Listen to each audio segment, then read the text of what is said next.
ఒక హీరో సినిమాకి అంటే ఆ సినిమా హిట్ అయ్యే కొద్దీ ఆ హీరో మార్కెట్ పెరుగుద్ది. At the same time remuneration గూడా పెరుగుతూ ఉంటది. సో, ఆ సినిమాకి వాళ్ళ సక్సెస్ రేట్‌ని బట్టి రెమ్యూనరేషన్ డిసైడ్ చేస్తారు. సో, కొన్నిసార్లు హీరోలే డిమాండ్ జేస్తారు. కొన్నిసార్లు వాళ్ళ మార్కెట్టే వాళ్ళకంత ఖర్చు పెడుతుందనమాట. సో, అయితే ఏంటంటే రీసెంట్‌గా ఒక గాసిప్ అయితే తెలుగు ఇండస్ట్రీలో హల్చల్ అవుతుంది.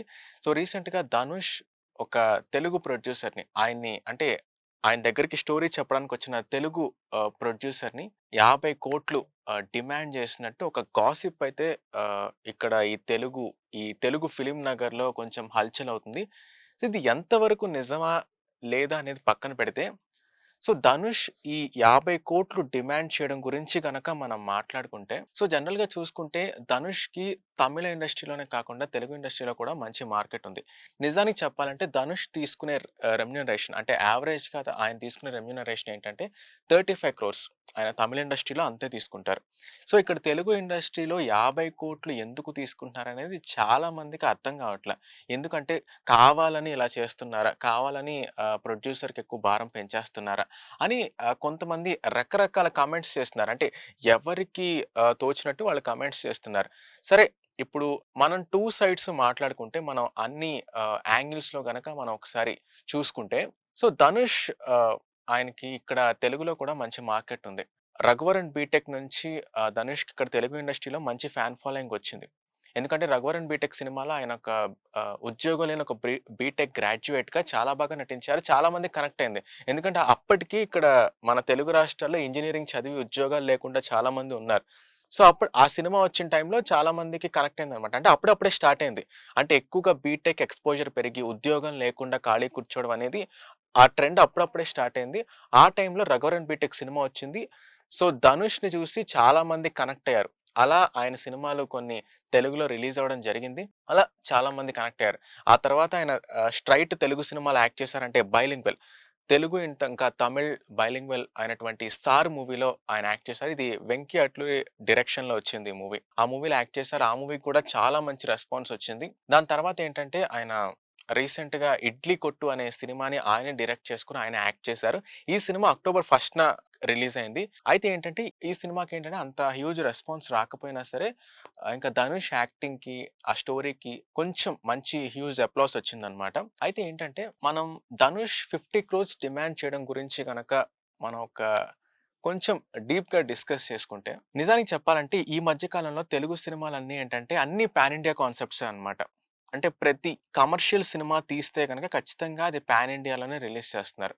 సో, గ్లోబల్‌గా ఆ సినిమా అనేది అందరికి రీచ్ అవుతుంది.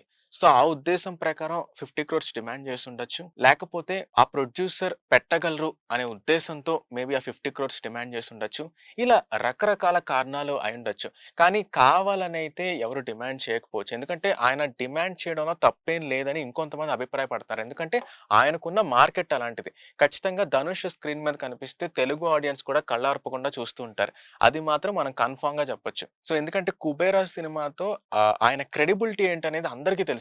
ఎందుకంటే అంతకు ముందు వరకు ధనుష్ తెలుగు ప్రేక్షకులకి తెలిసిన ధనుష్ వేరు. 'కుబేరా' తర్వాత తెలుగు ప్రేక్షకులకి తెలిసిన ధనుష్ వేరు. సో, రెండిటికి చాలా ఉంటది. అంటే బిఫోర్ 'కుబేరా', ఆఫ్టర్ 'కుబేరా' అని చెప్పొచ్చు. 'కుబేరా' సినిమాతో ధనుష్ క్రెడిబిలిటీ ఏంటనేది ఇక్కడ వాళ్ళకి చాలా బాగా తెలిసింది. అంటే తమిళ సినిమాలు చూసే వాళ్ళకేంటంటే వాళ్ళకి ఆల్రెడీ కొంత ఐడియా ఉంటది. ధనుష్ సినిమాలు ఎలా ఉంటాయి?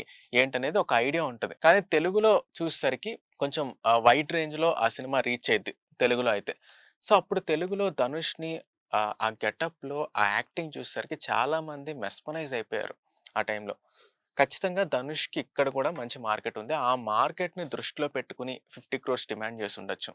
ఇంకొంతమంది చెప్పేదేంటంటే ఇక్కడ తెలుగు హీరోలకైతే ఆహ్, విపరీతంగా సినిమాకి మించిన బడ్జెట్‌లో ఇస్తూ ఉంటారు. వాళ్ళకి రెమ్యూనరేషన్ ఇస్తూ ఉంటారు. ఒక ధనుష్‌కి అంటే ఒక తమిళ నటుడు, ఒక మంచి నటుడు ధనుష్‌కి 50,00,00,000 చాలా తక్కువే కదా! అని ఇంకొంతమంది చాలామంది అభిప్రాయపడుతున్నారు. అంటే ఎవరి అభిప్రాయాలు ఎలా ఉన్నా సరే మనం ఫైనల్‌గా మాట్లాడుకోవాల్సిందేంటంటే ఒక యాక్టర్ మార్కెట్‌ని బట్టే వాళ్ళు కూడా డిమాండ్ జేస్తారు. సో, ఒక యాక్టర్ మార్కెట్ తగ్గిపోతే ప్రొడ్యూసర్స్ ఇవ్వడానికి ముందుకు రారు. యాక్టర్స్ కూడా డిమాండ్ చేసినా సరే వాళ్ళకంత ఎవరు పట్టించుకోరు. అంత డిమాండ్ చేసినా. సో, ఖచ్చితంగా ఏంటంటే ఆయన డిమాండ్ చేసినంత ఇచ్చే సిట్యుయేషన్స్ కూడా ఉండొచ్చు. కావాలనైతే ఎవరు చేయరు. ఈ ఇండస్ట్రీకైతే ఇంత డిమాండ్ చేయాలి. ఆ ఇండస్ట్రీకైతే ఇంత డిమాండ్ చేయాలి అని కావాలనైతే ఎవరు చేయరు. ఇది ఖచ్చితంగా ఆ ప్రొడ్యూసర్‌కి, యాక్టర్‌కి, డైరెక్టర్‌కి, యాక్టర్ అంటే సో, వాళ్ళ మధ్య ఉండే ఆ కమ్యూనికేషన్ మీద ఇది డిపెండ్ అయి ఉంటది. అంతేగాని కావాలని తెలుగు ఇండస్ట్రీలో అయితే 50,00,00,000 ఎక్కడో భోజ్పురి ఇండస్ట్రీలో అయితే 10,00,000కే చేసేస్తాం అని ఎవ్వరు చెప్పరు. సో, చాలామంది ఇదే అనుకుంటారు. కావాలని చేస్తున్నారు. ఈ మధ్యన ఈ కన్నడ ఇండస్ట్రీ వాళ్ళు, తమిళ్ ఇండస్ట్రీ వాళ్ళు ఇలా బిహేవ్ చేస్తున్నారు అని కొంతమంది ఎందుకో ఊహించుకుంటారు. బట్ అదంతా ఏం కాదు. ఆయన మార్కెట్‌ని బట్టే ఆయన అంత డిమాండ్ జేస్తున్నారు. కానీ ఏదేమైనా సరే అవతల సైడ్ ప్రొడ్యూసర్ గనక కొంచెం ఖర్చు పెట్టేవాళ్ళైతే డిమాండ్ చేయడానికి కూడా యాక్టర్స్ కొంచెం ఇంట్రెస్ట్ చూపిస్తారు. ఇంత డిమాండ్ జేయొచ్చని.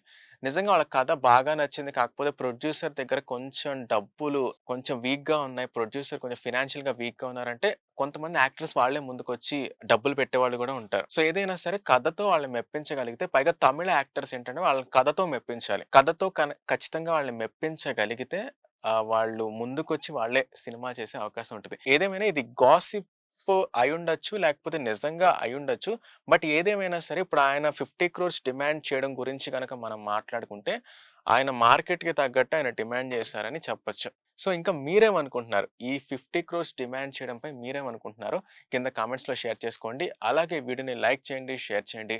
మన ఛానెల్‌ని సబ్స్క్రైబ్ చేసుకోండి. పక్కనే ఉన్న బెల్ ఐకాన్‌ని యాక్టివేట్ చేసుకొని మీ ఫ్రెండ్స్ అండ్ ఫ్యామిలీకి షేర్ చేయండి.